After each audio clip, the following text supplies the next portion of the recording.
Well, good morning. Yes, it's me, Kenny Polcari, your host of the party, and I am back after the long weekend, and it was a long weekend, but we'll get to that later. Today is Tuesday, May 27th, 2025, and we are in the final week of May, and there is a lot going on. So here are the things you need to know about to get your day started. Well, on Friday, Trump threatened a 50% tariff on the EU.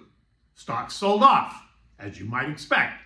And over the weekend and this morning, Trump announces a delay to those same tariffs. And guess what? Stocks are surging around the globe.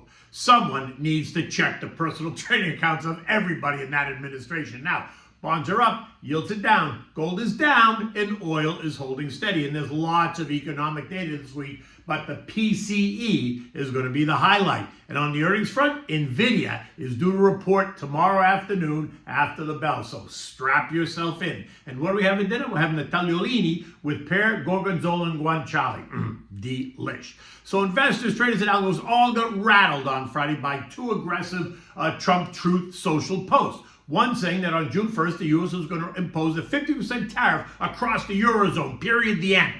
Saying that he was no longer looking for a deal, while the second post was more direct hit to one of the world's biggest companies, Apple, and smack in the face to CEO Tim Cook, threatening to impose a 25% tariff on Apple if they did not start manufacturing their phones and other products that are sold to Americans in America. Something that can't really happen right away. He just doesn't understand that.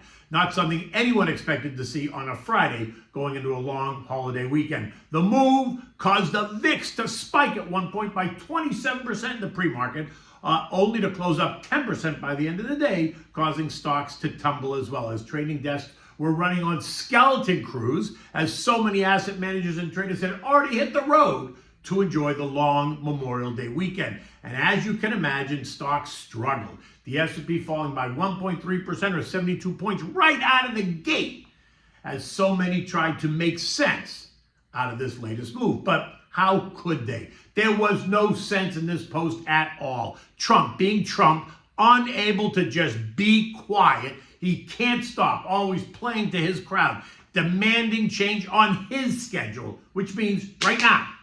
And so many are now looking to Scotty B, right, Treasury Secretary Besson, to take the reins and clarify and temper the Truth Social post. In fact, that's exactly what happened. And while he did not mute Trump's commentary, he did offer some insight, saying that the negotiations are ongoing, but that Trump was not satisfied, saying that he thought the EU offers were insufficient and that he hoped that a June 1st threat would help light a fire right under Ursula von der Leyen's ass, right, the president of the EU Commission, which is the executive branch of the EU.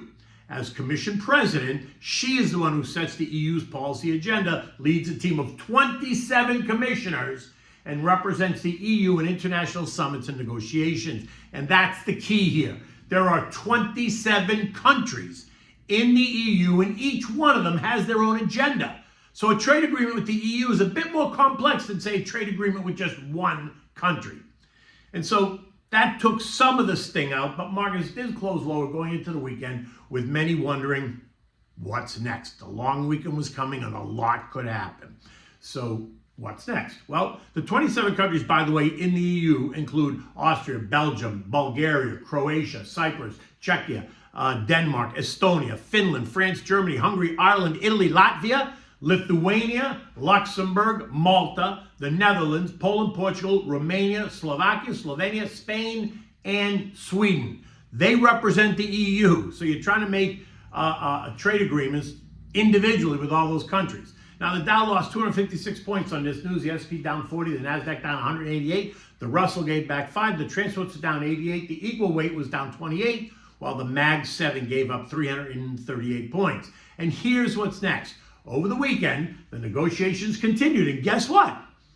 Trump announced on Truth Social again that he was delaying the tariff threat until July 9th, after Ursula made an appeal to Trump, basically telling him to stop the histrionics and grow up, and that she would fast-track the negotiations, saying that she would work rapidly. And with that, Trump backed down, just like he did with China. And this morning, markets are surging. And if you're surprised, then you need to see a shrink. We've seen this playbook before. I just want someone to examine all those trending accounts of anybody in the administration, what they knew on Thursday night going into Friday and what they knew on Friday night going into Monday or to Tuesday. European markets this morning are higher. Germany's up 0.8, Italy's up 0.6, Eurostock up 0.6, France up 0.3, the UK is ahead by 1.1%, but remember the UK is not part of the EU. And US futures are higher as well. Dow futures up 560 points, the SP up 88, the NASDAQ up 360, the Russell up 38. So anyone that sold stocks on Friday because the end was near are the same ones trying to get back in this morning. I mean, you can't make this up. Now, while the broader market was lower on Friday, we did see strength in utilities. They were up 1.2%. Consumer staples up 0.3, energy was up 0.3, which all makes sense. The biggest losers, of course, it was tech down 1.1%, right, driven by the Apple news. Consumer discretionary was down 0.9. That also makes sense. The balance of the sectors, while lower, were not sounding any alarm bells at all. The industrials down 0.3. Financials down 0.4. Communications down 4. Healthcare down 0.2. Basic materials down 0.2, while real estate was flat. Further down the chain, you saw home builders down 0.5%, airlines down 0.8, retailers down 1.1%. That goes with the consumer discretionary number. Disruptive tech down 0.6, metals and miners were up 0.3, semis down 1.6, aerospace and defense up 0.6. Big pharma was up 0.2, exploration and production up 0.1%. And as you would expect, the contra-trades all had a winning day, right? The VIX surged by 6.5%. The DOG was up 0.6, the SH up 0.8, the PSQ was up 1.1%, while the triple levered S&P short was up 2.3%. Now, this is a big week for data and earnings, and the one that everyone is focused on is Nvidia. Tomorrow after the bell. The question isn't whether Jensen will surprise. The question is, how much will he surprise? Earnings per share are expected to come in at 87 cents a share. Revenues of $43 billion, which would be a 67% increase year over year. Investors are looking for Nvidia to meet or exceed these figures, as the company has a history of surpassing these estimates. Though the recent beats have been a little bit narrow, but they've still been beats. A beat is a beat. A significant beat driven by strong demand for Nvidia's AI chips, think their Blackwell chip, is going to certainly boost the stock. While anything falling short is going to lead to more volatility to the downside given these high expectations. Now, concerns about slowing growth could be an issue, but a strong forward-looking statement guidance is going to certainly reassure the markets and investors. Investors are going to focus on the AI infrastructure demand and easing of any tariff impacts. The options market is already implying a move of 8 to 10%, $10 to $13 on the upside if they surprise, and an 8 to 10% move to the downside if they miss. So think 115, 118 on the downside, 130, 140-ish on the upside. The key area to watch is 136, which is current resistance. If we pierce that, then the January 7th high of 153 is right in the bullseye, so let's go. On the economic front, we're due to get durable goods. Expectation down 7.8%. That's hard data. Conference Board Consumer Confidence, expectation of 87.1. That's soft data. Richmond Fed Manufacturing, hard. Business Conditions Index, soft. We're also going to get the latest Fed minutes. I expect to learn nothing new. First revision to the first quarter GDP at down 0.3%. That's hard data.